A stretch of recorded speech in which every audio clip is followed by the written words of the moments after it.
Welcome, Grizz Nation, to the post-game bounce. I am Evan Hayes, joined by Dr. Buckets himself, Rusty Wooden, and we are here to recap tonight's loss as the Grizzlies fall to the San Antonio Spurs 126 to 119 to push their record to 9-13 on the season.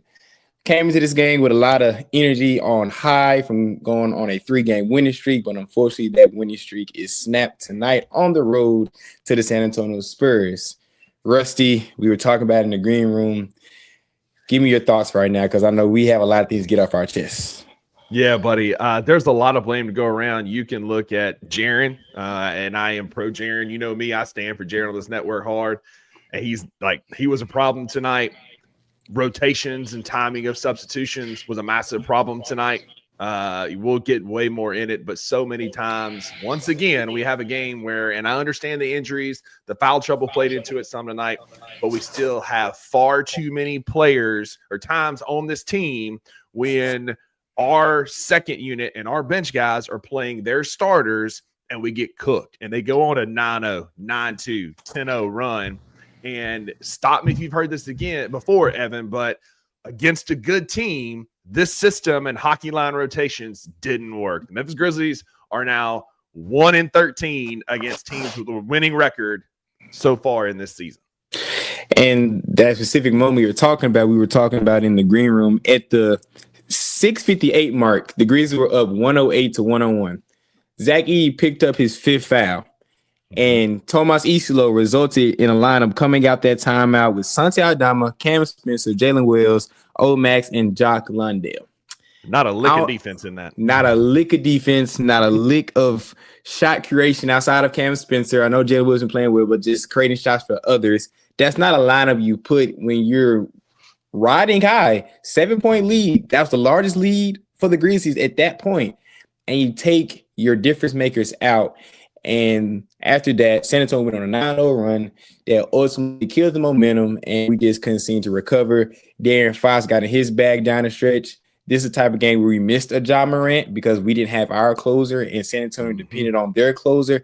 But I can't put the absence of Ja as the main reason we lost this game, because there were so many moments throughout the game where this game was winnable. Whether it was dumb fouls, bad rotations, lack of effort defensively. We talked about that in Gurman, especially our transition. It's just these type of games as a Grizzlies fan is frustrating, because when it's so winnable against a team that we know on paper we should be beat, even if there's guys out on both sides of the lineup, it's right there, and we just can't seem to grab, especially in the fourth quarter. Yeah, and I mean, the Spurs broadcasters, Flossie Fufu here says, they noticed it too. We were up 7. They pulled Jaren and Edey. They took full advantage of it and went on a run because there was not a lick of defense out there whatsoever. And the lack of energy defensively was what was probably the most frustrating thing tonight. Like, there was no fire on the trying to stop offensive rebounds. Like, they got a ton of tap outs and so many second chance opportunities. They had 7. They outscored a 17-11 in second chance points. When you lose a game by 7 points and you're outscored by 8 in second chance opportunities, that's a huge part of it. There was no transition defense. People were standing around. There was no there was no give a damn tonight. There was no fire in the team whatsoever. And I can't stomach that. Like, tonight, it was a fun game in the first half, but when we kind of lost our effort in the second half, I can't stomach that. I can't, after watching so many years of Grizzlies teams that were just like, we're going to play hard no matter what, and this team continues to go out and just play soft. I can't stomach that, Evan. So, because we hold the same sentiment, why do you think this team has such a problem with just energy going up and down? Because there'd be some games where we start out fast, don't finish strong. Other games where we come out fast and we just ride the gas in. We go through all these hips and valleys throughout the whole game. It's just, I know it's a new coaching staff. I know guys are in different positions, but effort should just be a thing that's just intangible, that you want to play well and want to go out there. So I'm just not understanding now, what's 13 plus 9? 22 games into the season that we're still having the same issue. I got a couple thoughts. One of them people won't like to hear. It's on Ja and Jaren as our leaders and our vets. Facts. Because Ja is the moodiest superstar in the league. And I'm not going to boo on Ja too much tonight because he didn't play. but like he's the moodiest superstar in the league and just doesn't like he's so back and forth. A, B, like I have said this and I will say it until I'm blue at the face. And if I'm the only one saying it, then dadgummit, I'm gonna keep saying it. But it is so hard. Evan, you used to play basketball. You know how it is. Basketball is a rhythm sport. And when you're constantly being taken out and you're constantly being subbed out every like 4 minutes and 5 minutes, and you play for 4 and you're out for 8. Zach Edey didn't play hardly any in the third quarter. And I know fouls contribute to that, but you can't use that as an excuse because it happens night in and night out. And this hockey line rotation, like you can talk about seeing the vision. I don't. It's just it doesn't work. It's hard to get in a rhythm. Guys will go out like we talked about in the green room. In the second quarter, Zach Edey had 3 straight buckets in the paint with that little turnaround floater. It was working. He was cooking Luke Cornett. And what do? We put Jock Landale in because math told him to. And until we figured that out, like I'm not making excuses for the players. They need to play hard. They need to give effort. But it's hard to get in a rhythm from an effort and an accuracy standpoint when you're constantly be taken out of the game. We didn't have a single play. We had one player. Zach Edey played 30 on the nose. First time all year he's hit 30. And we continue to be in the bottom of minutes for our starters and our players. And it's getting this cute shit's getting old. Especially when playing a team like the San Antonio Spurs, who's well coached, has a history of being well coached.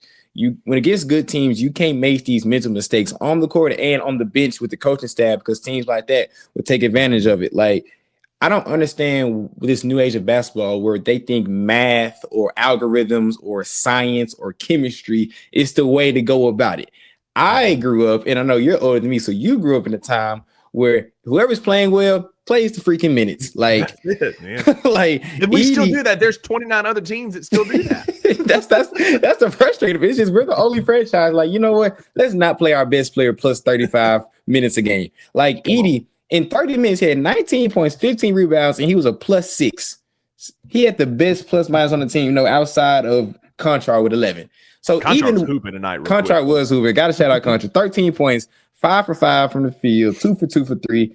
Rondo fake pass highlight. Oh my God! Showtime Conchar, man. Showtime Jitty. What's what the kid saying? Don't let a white boy catch a vibe. He caught a vibe tonight. God forbid a white boy have a little motion tonight, right? Exactly. Him and Cam. Got shout out Cam Spencer too. 21 points, leading scorer for the game. 21 points, 6 assists, 6 for 8 from the field, 3 for 4 from 3. I would like to see more Cam Spencer minutes tonight, honestly. Like, because he tried. Yeah, he tried. Like, one thing you can't say about Cam, he's gonna have us give a damn every game. He's not shot shy. He's gonna shoot the ball. He's gonna play defense, even though he's not the most athletically gifted guy. I would love to see Cam with the 26 to 30. I liked what I saw from Omax in spots. I like the Omax substitution. Like, for every Omax substitution you have, which is a field move, because Omax isn't the regular rotation. You also have in the last 7 minutes where you sub your best guys out when you're up by 7, it goes a 9-0 run. It's just with this coaching staff, I don't understand why not playing off a field is such a bad thing. Like, those are things I just can't wrap my head around. He does. I give him credit because, like, we've seen it, Evan. Like, just this past week against the Kings, Jaren and Edey had the hot hands, and they played the final 8 minutes of the game, and we won.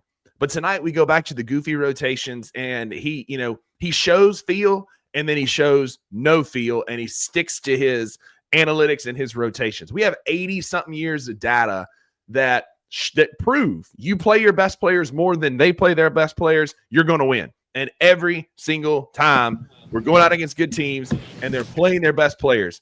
Harrison Barnes, 36 minutes. Champagnie, 35 minutes. De'Aaron Fox, 31 minutes. Like, I mean, Harrison Barnes had the hot hand tonight. And so, Mitch Johnson left him in, like smartly left him in and let him play. And like, I understand the foul situations. I get that.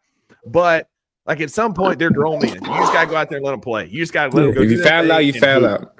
That's it. And learn the hard way. If you foul out, you cost your team. But like, I'm done with the excuses. I'm done with trying to be cute and outsmart everybody, because Tomas talked about we're doing it for the short, the medium, and the long term. The short-term results were cheeks. It was awful. So far, the returns on the medium have been better, but marginally. And then tonight we play a good team, and we're back in the ditch again. It's a lot to go. It's a lot of blame to go around. Hang on, pause. This Yeah. is like I absolutely will not stand for this, because if you always play your players that many minutes, brother, how do you think OKC got to the championship last year? How do you think They're Indiana, professional athletes, Pacers, bro. the Pacers were the one exception to this? But again, you play your best players, you're going to win basketball games, and they're professional athletes. They tune their body in. Like, buddy, we've got years of data that prove this is like. Appreciate you being here, but nah, this ain't it. Nah. I'm looking at I have the stats pulled up, what the Grizzlies put on right there, and I'm looking at the stats right now because you were talking about the minutes. Jaren had 27, Edie had 30. If you watch the game, our bread and butter was coming from the paint. We outscored them 58-42 in the paint. It was working, and you don't keep going to that and keep the guys in the game that's adding to that. Edie, it's got to a point where it seems like when he gets the ball within the restricted area, it's an automatic 2 points. Like, that's how his touch is. I don't know what's happened in the offseason, but his touch has gotten that much better, but I love what I'm seeing. You have to. Real quick, I was going to say, I think he trusts that ankle. He got that ankle fixed. He trusts it. And he trusts this coaching staff is not going to not going to bench him. Although tonight we saw it happen in the fourth quarter. But yeah, I think he trusts that ankle a lot more than he did last year. And that's a great point, meaning that he feels more comfortable. He looks stronger. He's playing stronger. Also, we out-rebounded them 50-40. If you out-rebound a team, you have more points in the paint. 9 times out of 10, you should win that basketball game. But when you don't play the players in the necessary times when you need to, we end up losing these games. And that's when games like these where it's just frustrating, where we should win the game, it doesn't happen because you just don't put the guys in the best position to be successful. Like, I understand the foul things, but you have to match minutes and sometimes. And when you have a team like the Spurs that they're going to play De'Aaron Fox, they're going to play Harrison Barnes, you have to have your best players to match that. I understand you don't have another team to knock off your rotations, but just basketball one-on-one says if they have their best players in, we should probably have our best players in too. And it's just the fact that we're almost 25 games in the season, we still haven't grasped that. It's just, it doesn't give me a lot of confidence about what we're going to look like in the playoffs or just trying to make the play in at that. If we can't figure this out in game 23, talking about the game 82. Yep. We, like you said earlier, they weren't looking for Edie enough in the fourth quarter. Our guy Saints hopping in here, busting our chops a little bit. But we've addressed the fouls numerous times. That's fine. You got to hoop. Like, at some point, you got to let your dudes hoop in the fourth quarter. Like, in the third quarter, he didn't play the entirety of the third quarter because of fouls. Awesome. He should have played more in the fourth quarter. Like, at the end of the day, like, these are just – it's just goofy. Like, we don't have a spare SGA or J Will sitting around, so you need to play the dudes that you have. You need to play Edie and Jaren in the fourth quarter. Saying, you said this before, if Jaren's in foul trouble, let him foul out. Let him show him how it costs the team. He's got to learn at some point. Maybe he doesn't, but you leave him out there and let him drown.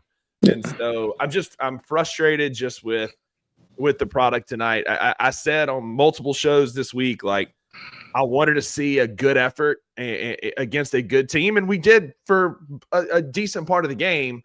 But transition defense, second chance points, and just, again, a poorly timed substitution in the fourth quarter that led to a 9-0 run, and any momentum we had was gone.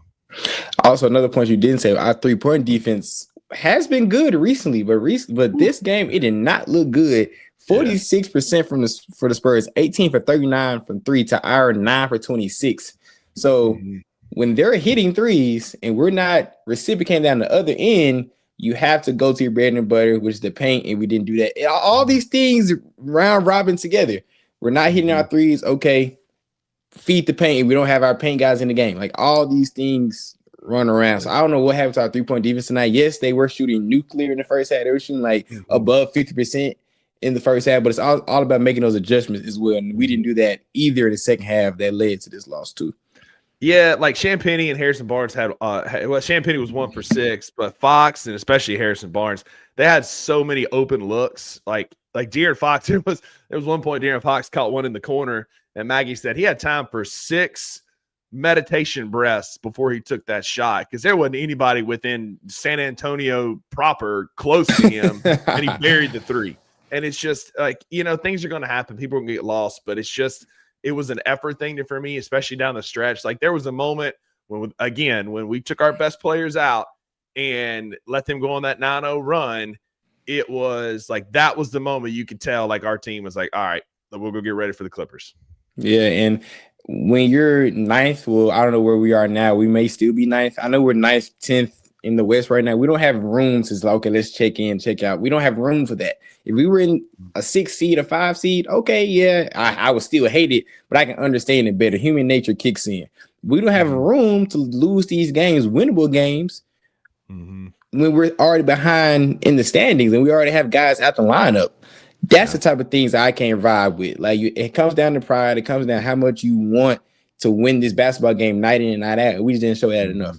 I do want to. I know you're on the comments. I want to see. Do you see what my boy Chris said? No Bluffing Podcast. Yeah, I want to talk. I want to talk about that one. I want to talk about that one. If I want to get to your point, what you about to say though first. Say again. You kind of froze there for a second. What'd you say? I want you to get to your point first before we go into Jaren. Yeah. So we talked about this on the show on the 2x Sports show today. Like if with this San Antonio game, you had San Antonio, the Clippers, Portland, Utah, the Clippers before you play Minnesota. You go 4-1 at that, then you'd be sitting at 13-13. You'd be sitting at 500 playing the Clippers on Monday, December the 5th, or excuse me, the Timberwolves at Minnesota on Wednesday the 17th. I said we would drop a game in here somewhere goofy. There would be one of those. And tonight was that night. We had that game where we just dropped it tonight, a very winnable game. And so now you've got to win out before, if you want to try and be any semblance of 500 by the end of the year, you're going to have to play pretty good basketball from here on out. Damn near your best basketball. Hard competition, yeah. And like again, we're undefeated against teams below 500 this year. And good news is we got a few of them coming up. But I don't know, man. I want to see us beat a good team, and I want to see this system and these substitution patterns, and I want to see these things work against a good team. And I just hadn't seen it yet. Yeah, we didn't. But there's always Friday. We're playing the Clippers coming to town. But it starts and ends until number 12 comes back. It starts with number 8. Yeah. Jaren Jackson Jr. did not have a good game tonight. Rusty, you are a Jaren Jackson believer. I'm not going to say I'm a non-believer, but I'm getting in the camp of being a non-believer. 7 points, 6 rebounds, 3 for 9 for the field, 0 for 4 from 3, 1 for 2 from the free throw line, 0 blocks, 2 steals, and 5 fouls, and 4 of those coming in the first half. Yeah. I'm never one to question Jaren's talent. I believe Jaren at his best is a top 20 to top 30 talent in the NBA. I feel like he's a fringe All-NBA guy. I think he could be a perennial All-Star, one of the best defensive players in the league. But it's something in between the eyes that that's not clicking, that I'm tired of seeing. And this is one of those games where the body language was bad. His body control was terrible.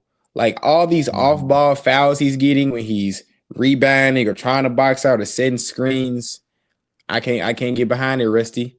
And this is the type of game, being that he's in year 8, he's the leader of your ball club. This should be the game that he's dominating. You shouldn't be depending on year 2 Cam Spencer and my fault.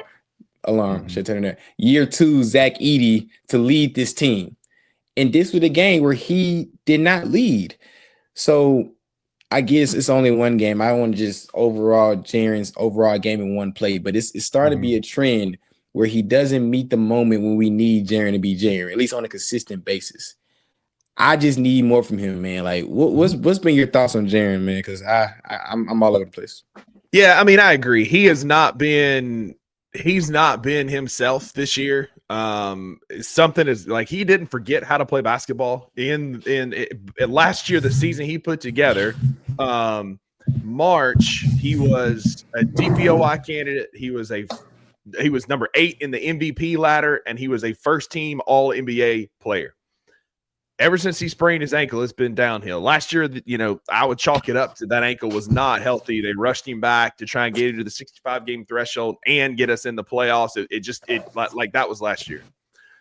This year, he's got the yips. Like, you're an athlete. I'm a former athlete. Like, if you've played in the comments, if y'all played, y'all know what the yips are. Like, he's got the yips and has forgot how to play. In the last week, he's had 2 really good fourth quarters where he closed out a game against the Clippers and he closed out a game against the Kings. So it was starting to turn around, only for tonight We went back to year one, Jaren, with out of control fouls, out of control, like chaos on offense, on defense, grabbing Cornette on a screen, just like goofy, nonsensical fouls. And like it's a down year for Jaren. I'm not blaming, like, if Jaren closes, like if he's close to his average, I saw Kenny earlier. If Jaren's close to his average tonight, yeah, we win this game. There's a lot of other factors that play to this from an effort and a rotation standpoint. I still stand behind that. I'm not sitting here saying that it was Jaren that cost us the game. I think that he should have been better. He's not good right now. Call it the yips, call it whatever. Like, I would love for Jaren to have, like, take some time off, take some PTO, and go sit with whatever monks Wibby sat with. Like, go see like a dark retreat like Aaron Rodgers. That's it. Like, go sit on the beach and have some ashwagandha or some mushrooms or whatever it takes, man. Like, he has got to get out of this. He's got to be better. Tonight was bad. Again, just this week, he had scored 11 against the Kings the other night to win that game. He scored like 8 or 11 against the Clippers, 8 against the Kings. Like, he's had some games just in the last week that he's been better. But tonight was Jaren of old, flopping and flailing everywhere. I tell you who I blame. I don't blame Jaren. I don't blame T.I. I blame Jaren Jackson Sr. Jaren Jackson Sr. was a 6'4" guard in the NBA. And he taught Jaren to play like a 6'4" guard. He put him on all these AAU teams and moved him around to whatever teams and like these great high school teams he could play on, but he learned how to play like a guard. And it shows. Like, he's not tough in the paint. He's not tough. He's getting raked by small guards. He got, Harrison Barnes bodied him yet again tonight. And so I'm not out on Jaren. And if you're like team trade Jaren, buddy, like you trade him to Detroit, and I guarantee he wins a championship before the Grizzlies ever sniff anything remotely close to the playoffs, because he is like that. He would be awesome on a system like Detroit. Jaren has got to be better, point blank, period. He's shown flashes over the last week, but he's got to return to some of that aggressive downhill Jaren from last year. The comments are going in on you right now. We're bringing up Jaren Jackson Sr. They're hilarious. It's a joke. If you can't recognize sarcasm as a joke, like, I hate to tell you, y'all go touch grass, because it's clearly Jaren's fault. He's in his own head. He is giving himself the yips. He's clearly in his own head. If y'all can't see that scenario, like that sarcasm, like, go touch grass. Yes, he's not actually saying Jaren Jackson Sr. is the fault. He's saying that it's a mentality. Joke, relax. Like, the comments were getting dark, and so like I'm just trying to make a joke and light it up here. Like, jeez. But no, I think it's a mentality thing. I feel like the last time, and I thought I saw last game when Jaren made that in and out move and dunked on. I can't remember who he dunked on. And he actually mean mugged the crowd. I'm like, oh, mad Jaren. I like that. Mm-hmm. I like Jaren. When Jaren's pissed off, he actually plays like a 7-footer, because he actually is a 7-footer. He tried to end Keegan Murray's career the other night. He did. Like, that's what I want to see more. And I feel like it should come in games like this when the team is a dogfight game. Who are we going to go to? We know 12 isn't there. We need a closer. And that's what I feel like we're missing right now, especially when sometimes in these close games, especially in clutch time, X and O's can go out the window. Like, obviously you have to execute, but you also have to depend on guys to come out and play strong and play big. And we didn't get that from him.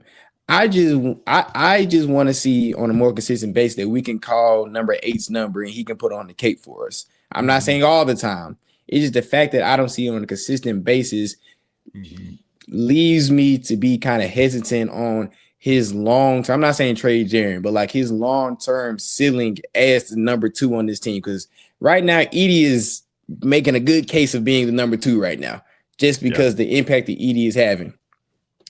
I just want to see this on a more consistent basis when it comes to Jaren, man. That's all. Edie's making the case for being number 1.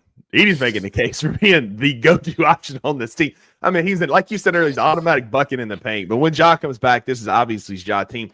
Evan, what we've seen in the past with Jaren for years was Jaren was a table setter. He, for the first 3 quarters, how many times have we seen Jaren score 24, 25, 28 points in 3 quarters, and then we call 12 in the 4th, and Ja just close out a game? Yeah. We're not even doing any of that, though, right? Like, he's not setting the table. He's closed out in the last week we've seen it. And so I'm not throwing the baby out with the bathwater. We've seen glimpses. We've seen it in the past. We know it's there. Yeah. But like something's got to give. He has got to go again, like take a trip overseas, go see a yin master, call up Mr. Miyagi. I don't care. Whatever you've got to do to get right, you've got to do it, because this team, he cannot be this bad when he is one of the anchors of this team, that we're the pillars that we're going to build around, and we're building around John Jaren. So like, we had to sign him. We're going to sign him. Like we were never not going to sign him, but he's got to be better as we build around him and Ja. 100%. I kind of want to pivot because I'm looking at the comments. They're trying to talk about Ced. The reason why at least I haven't mentioned Cedric Harrop, he's a rookie. Like, yes, Ced didn't have a good game, but I can't expect a rookie to come to play 10 out of 10 every night when he's still trying to get used to just NBA basketball. Like, I said he's going to have great games, going to have bad games, but I'm not going to put Ced at the top of the list of to blame when he's still trying to figure out how to play. Like, he was not starting at the beginning of the year, and to expect him to be the reason why we win games this early in his career, I can't vibe with that. So people talking about he played like Zaire Williams, like, nah, let's not compare Cedric Howard to Zaire Williams. Yeah, Ced didn't have a great game, but Ced's gonna be fine. Like Blunt Smoker Givenchy or whatever. Like, I hope your shoulder's all right, buddy, because that was a reach, and that had to hurt on that reach, buddy. I hope you didn't hurt your shoulder on that reach. Ced's a rookie. He's hit the rookie wall. Jalen did it last year. Like, we see it happen in rookie campaigns all the time. He's hit the rookie wall. Rookies hit the wall all the time. And then Jalen is in a sophomore slump. Like, and those two things combined have made for an abysmal wing situation for us right now. Cedric Howard's going to be just fine. Cedric Howard is awesome. Like, that little mid-range, that little free throw floater, BK even said on the broadcast tonight, like, that needs to be more of what we do. We need to get Cedric more in the mid-range and get him taking that shot, that DeMar DeRozan special, right, where you get to the free throw line and bury that shot. It's beautiful. It's poetry in motion. That dude's gonna be fine. Again, for the first 2 weeks of the season, he was the most efficient player in the NBA. You knew he was going to come back down. Like, it was going to come back down to earth at some point, and it just has. And Cedric's gonna be fine. He's hit the rookie wall, and buddy, when he goes for 30 here real soon, come back around, man, because I will be insufferable. Again, hey, appreciate y'all being here. If you're in the comments, pop out, come on, talk to us. We love it. It's what drives the show. We appreciate y'all being here. We love the comments. We just don't come at us in all caps, and we're good otherwise. Rusty will boot y'all. Rusty, I got the mute button ready. Speaking on Ced, the only thing I want to see from Ced is just him being a little more aggressive earlier. Because he has such a high basketball IQ that he does not take bad shots or somewhat bad shots because he's trying to find the most efficient shot possible. And I love that. But at least early on in the game when he's trying to get into a rhythm, I would like him to shoot the ball more, because he ended the game in 13 attempts.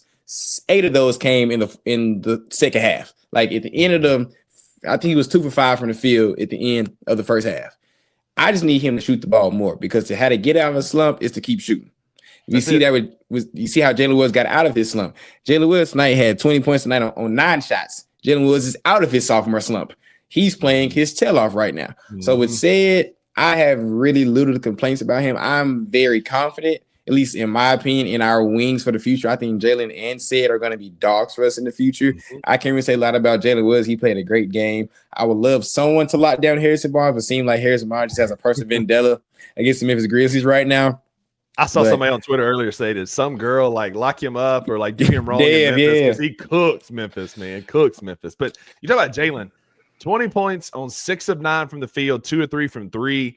That's efficient. 6 of 8 from the free throw line. That was a good Jalen Wells game tonight. And like, that's perfect. That's perfect for what you need from Jalen Wells. If he can give you that eventually when he's coming off the bench, when this situation kind of gets resolved, I think Jalen Wells is a future like 6 man of the year type player, like that 6 man type player. Yeah. 20 points, 2 assists off the bench like that. There's nights where he'll get you 6-8 rebounds. He had 1 tonight. Like, that's what you need from Jalen Wells. That's what he's going to be. Jalen Wells is going to be that dude for the future. But shout out to Jalen for being that dude tonight, getting this 20. We touched on him briefly earlier, but I want to get back to Killer Cam. I'm done with the Jaren conversation, man. Like, people are going off about him in the comments. We appreciate it, but like, again, man, one bad season does not make a bad career. But Cam Spencer, Killer Cam, I said in the group chat, I told you in the green room, I agree with Kevin Durant. Cam Spencer's cold. 21 points tonight, 6 of 8 from the field, 3 of 4 from 3. And that 4-point play was so needed, man. It was so needed when we were like, it was not going well. We needed a bucket. And he drew the foul. I think it was on Sohan, and just sat there with his mugging on the the 3-point line. I'm like, that's my guy right there. That's my guy. Yeah, Cam played great. I have been loving what I'm seeing for Cam. Like, I just keep saying, when Jerome comes back, I just really hope we find a rotation spot for Cam, because I think we will. He has been our most consistent shooter. He has been great defensively. He's held some ball handling roles. Like, I can't speak enough about how great Cam has been. He had a transition 3-pointer on some Steph Curry stuff. I was like, okay, Cam. Like, how about Splash Brothers? Ty Jerome and Cam Spencer? Let's go. God forbid 2 white boys catch a vibe. That's all I'm saying, bro. If 2 white boys catch a vibe, we may have something serious coming off the bench. That's all I gotta say. But yeah, Cam's been playing great. He was a leading scorer tonight. I just love his intensity and his aggressiveness. Like, he's gonna shoot the ball. One thing with another white boy last year who never caught a vibe, if y'all know who I'm talking about, he never shot the ball. He would pump fake. Shooting the ball. Still shooting the ball. He would pump fake 50 times and not let the ball off, because he wants to keep his shoot percentage above 42% or whatever. His 3-point percentage. But Cam, he's been aggressive. He's hit timely shots when we needed. That 4-point play, that was the last bucket of the third quarter that actually gave us the lead going into the third quarter. And I really thought that was going to be the bucket that really swung the game, honestly, because we came out the fourth quarter, we got the lead a little bit. I really thought that was going to be that swing the game, but we need more of that of Cam. And I feel like, being he's such a high IQ, even keel player, I feel like he's gonna be a player that consistently gives us that. So I'm not worried about Cam at all. I think there's a world where Cam Spencer's earning 18 minutes a night, where he's going to be. We had a J Huff comment in here, like, whew. J Huff is crazy. Blunt smoker, come on, bro. J Huff is crazy. That's crazy. That's crazy. That's funny. I had to say something. I was going to let it slide, and then they said J Huff, and I was like, J Huff is wild. But there's a world where your backcourt is Ty Jerome, Vince Williams Jr., and Cam Spencer. Like, Vince Williams Jr.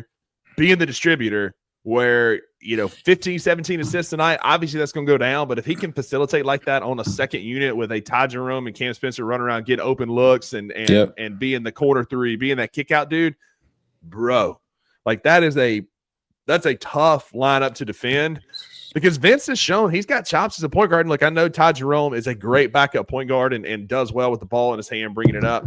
But if we can get him moving in the motion that this offense does bring, which I do like that, getting him moving through multiple screens across the court to get an open 3 at the corner. Oh, you go double try Jerome. Cam Spencer's open in the corner, swing bucket. Like, those 2 dudes together could be a problem. And I think Cam Spencer is making it to where he's going to have to play. If he was, but if you could take Cam Spencer's heart and soul and put it in Jaren Jackson Jr.'s body, you would have the best player in the world. That's a dog. The problem is he's 6'2". But, like, if you can get there's a world where he's on the court with Ty Jerome, and that swing bucket is going to be fun to watch. Yeah, the spacing with him and Jerome at the same time with Vince Williams in the game, or maybe Ja Morant in the game, will be great to see. I just can't wait till everybody gets back. I want to shout out Cam, because I was looking at his stats. In the past 7 of the 8 games, he scored in double figures. He had 15 against the Spurs. The last game against the Spurs, he had 7 points, 17, 18, 11, 10, 16, and 21. In all of those games, he made at least multiple threes in all of those games. We finally have a shooter on our team. Come on, man. What did these people say? I miss Bruno Cabolo. Chris, stop talking about Bruno Cabolo. No. What are y'all? I'm so lost. What's going on? So we're talking about missing J Huff, and Sane said our fans miss every damn body. And so Chris gonna come here and talk about Bruno Cabolo. Come on, man. Like, y'all crazy. What are y'all talking about? Oh my god! But man, like what we've got. I also real quick shout out to my boy Omax too. He didn't get a ton of minutes tonight. He hasn't been playing lately, but like the first thing he did, bring energy and get a dunk. I mean, he had been in the game 30 seconds and gets a dunk. And that dude is just a ball of energy. One of my all-time favorite Grizzlies, and I may get some flack for this, but I say it all the time. JaMychal Green was an energy dude for us back in the grit and grind days. One of my all-time favorite Grizzlies. I ride and die for JaMychal Green. That's Omax. He comes in and he is a burst of energy. He plays hard. He gets after rebounds, dunking the ball. Like Omax is this team's J-Max, and like I want him. Now he's Lance Stevenson type of out of control. I'm talking Tasmanian Devil in Space Jam. That dude just the energy, man. The energy he's got. I freaking love it, man. Freaking love it. If Isolo can like just channel that energy into just some controlled 5 to 10 minutes a game, I would love it. Because this is the type of game, especially when like a guy like, because we were talking about in the green room, how big wings are just our kryptonite right now. I wrote an article about this a few weeks ago, and it seemed to, and I started this at the last San Antonio game, and now this San Antonio game, Harrison Barnes went off on us again. This is the type of game where I wish Isolo would say, "Oh man, you have one job: stop Harrison Barnes. If you got to use 6 fouls, I don't care. Rough him up." Like somebody just to throw in that can just disrupt the flow of the game for the opposing team. And I like the energy that Omax brought. I would just like to see him in on a more consistent basis because, especially in a team like that, when we're playing a wing that's just getting off, we need someone that we can rough him up because, unfortunately, Sid wasn't doing, Jalen wasn't doing it, Vince wasn't doing. Vince isn't getting like the defensive assignments as much now because he has so much of the responsibility of the point guard. But what I saw from Omax, I liked. I just need him to channel that energy, and Coach Isolo to channel that energy. 10 good minutes of just disrupting everything, and then just you can chaos. Sit down. That's all I need. That's all I need. That's it, man. But last thing about this game for me, man, I'm not going to crash out, get all bent out of shape about it. I'm upset about the rotations. I need to see that better. I need to see the system work against a good team. But you know what? You lost again, shockingly, to a team above 500 because the slow system doesn't work against teams above 500. But you get to loosen it up again. You get to lace it up again on Friday at home against the Clippers in a get right game, in a much needed get right game. And we just knocked off the Clippers at home in a very highly contested game. So I expect some of that same end going into this game. They talked about a little bit in the pregame how Ja Morant will be available in the next few days. So possibly we may get a Ja Morant update, maybe a Ja Morant question, or maybe a Ja Morant doubtful for that Clippers game. I think that's a game that we need to win. I just want to get to double-digit wins. Can we get to 10 wins on the season? I think 10 wins would sound way better than 9. I know that's just one difference, but it sounds better in my head. If we can get a dub against the Clippers at home and it looks good, I feel like that could continue this good energy going. Because, yes, we dropped the game tonight, but we still playing good basketball. We just haven't put a full 48 minutes together yet. If we can use this game Friday to put a full 48 minutes together, I feel like this can still keep this good positive wheel trending for the season. That's all I want. That's it. We gave this team work the other night. We got down. We came back. 80 had 19 boards on Zubac's head the other night. We're going to need that again Friday night. It's going to be an all-hands-on-deck situation for the Grizzlies again. Hopefully, like you said, we get that doubtful for Ja Morant. I'm hoping that we get some good news on him this week. We start getting some good news on the other dudes where they're going to start coming back. But this is a gettable game. It's at home. It's the Isaac Hayes night. It's going to be a fun night in the Forum. Go get a freaking win, right? Like this Clippers team is ass. It's not ass. Good. Not good. And we have no business playing around with this team. Let's go get right, get back at it, and beat this Clippers team Friday night. Get back on the winning ways. We'd won 3 in a row. Let's start another winning streak. Chalk this one up. You lost this one. Didn't have your best stuff tonight. Start another winning streak. 100%. They also have no bench. I'm looking at the box score of last game. They had 2-5. What's 5 of 5 is 10. They had 15 points on the bench out of their last. What's our strength our whole season? The bench. Kawhi had 39. James Harden had 23 because someone in the comments said, can someone stop James Harden? The star is going to get off. We just need to play a better basketball game, and we're going to win the game. Because their whole thing, the Clippers, the whole season has been our stars are going to average all the points, but we have nothing else to stay for because we have no bench. We don't play any defense. That's it. We play a full 48 minutes. As he said earlier, a lot of winnable games coming up.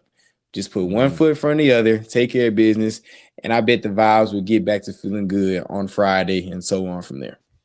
Yep. That's why we do on the Two Buck Sports Show, we do a 10-game heat check. We look at it 10 games at a time. We went 4-6 in our first stretch of 10 games. We went 4-6 in our second stretch. We're now 1-1, starting the third stretch of 10. Each bite-sized pieces. The best way to eat an elephant is one bite at a time. You can't look at the whole overarching thing. You'll never get there. So lace them up Friday night, go get a win against the Clippers, and let's get back right. And everybody, if Jaren goes out and drops 30 on Friday night, I want every one of y'all in here to talk about trading Jaren to come back in here and apologize to whoever's doing the post-game bounce Friday night. I would love that. I smell a Cedric Coward type game coming. I don't know something. I feel like he's due for one. I feel like he's due for one. He's had these like 8, 9, 11 type games over the past few games. I'm predicting a Cedric Coward at least 18. I got a feeling. You know, he's playing what people think he can be in Kawhi Leonard. Might as well go against your not idol, but like pro comparison. You know, like why not? You know, maybe we get a Ja Morant doubtful vibes going up. Yeah. I'm a Grizzlies fan. I'm an optimistic Grizzlies fan. Hey, I'm sorry. I'm getting distracted by all these coming. So hang on. I'm about to say, Udry.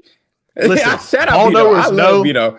Bino was the dude, man. There was about 8 games in like 2011 or whatever it was where he was just like a freaking hooper. He was the best guard in the NBA for like 8 games. So I absolutely miss Beno Udrih. Shane might be saying that facetiously, but ball knowers know Beno Udrih was that dude for 8 games. I never saw him miss a mid-range jump shot ever. He never missed a mid-range.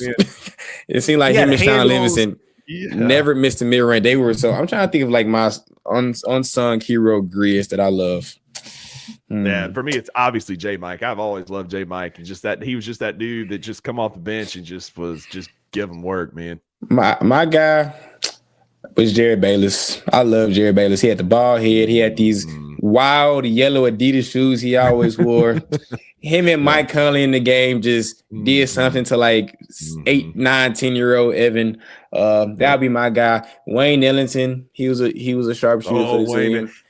Courtney Lee for stretches was also a sharpshooter that could get us some buckets here and there. I did like C. Lee.